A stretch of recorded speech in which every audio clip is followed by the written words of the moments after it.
সত্যি কথা বলি, ১ম এ হলো এই যে স্টার হান্ট যেটা হচ্ছে দীপ্ত টিভির, এটা খুবই একটা সুন্দর উদ্যোগ এবং এটাকে অবশ্যই প্রশংসার দাবিদার এবং আমরা ডিরেক্টররা অনেক খুশি।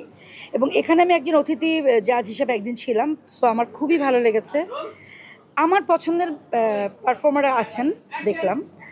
আর আপনি যেটা বলছিলেন যে আমি কাজ করব কিনা, আসলে আজকে যিনি চ্যাম্পিয়ন হবেন তাকে নিয়ে আমার ১ম কাজটা আমারই করার কথা। আমি এই ঈদে করছি।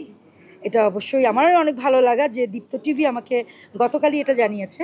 সো আমি খুব প্রাউড ফিল করছি এবং আমার বিশ্বাস যে যদি ধরে সুন্দর করে করা যায় তাহলে অবশ্যই যে কোনো ছেলেমেয়ে, যেহেতু তারা যোগ্য আমি বলবো, কারণ তারা অনেক পথ পাড়ি দিয়ে এখানে এসছে এবং তারা যে শুধু অভিনয় করছে তা না, তারা কিন্তু গান গেয়েছে, নেচেছে, আইকিউ টেস্ট দিয়েছে, কমেডি করেছে।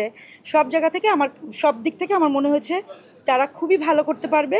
ভালো ভালো ডিরেক্টরের কাজ করলে এবং দীপ্ত টিভি যদি আমাদের মতো ডিরেক্টরদেরকেও তাদের সাথে রাখে, যে কোনো সময় আমি তাদের সাথে থাকতে রাজি। আসলে আমি বলব তারা নতুন না, তারা কিন্তু এখানে এসে যে গ্রুমিংটা হয়েছে, তারা যথেষ্ট ম্যাচিউর অ্যাক্টিং করে। যেমন শফিউল রাজ নামে একটা ছেলে আছে, ওর অ্যাক্টিং দেখে আমি কেঁদে ফেলেছিলাম। সো তার মানে তার মধ্যে ভেতরের জিনিসটা আছে, তাদের তাদের গ্রুমিংটা খুবই ভালো ছিল।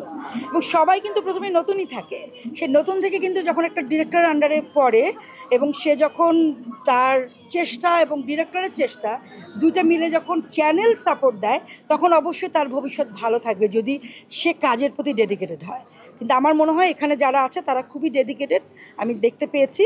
এবং আমরা ডিরেক্টররা খুব হ্যাপি, বিশেষ করে আমি স্পেশালি আমার কথা বলবো, কারণ আমি কখনোই ভিউর পিছিয়ে দৌড়াইনি। ভিউ খুব ভালো, মানে ভিউ প্রয়োজন। ভিউ মানে মানুষ দেখছে, কিন্তু কি দেখছে? ভালো মন্দ দুটাই দেখছে। সো সেই জায়গা থেকে ভালো অভিনয় শিল্পী, ভালো আর্টিস্ট, দেখতে ভালো, গ্রুমিং ভালো, সব কিছু মিলিয়ে আমরা ডিরেক্টর যখন এই এই এই প্ল্যাটফর্ম থেকে কিছু ছেলে মেয়েকে পাবো, আমার মনে হয় ডিরেক্টরদের অনেক উপকার হবে।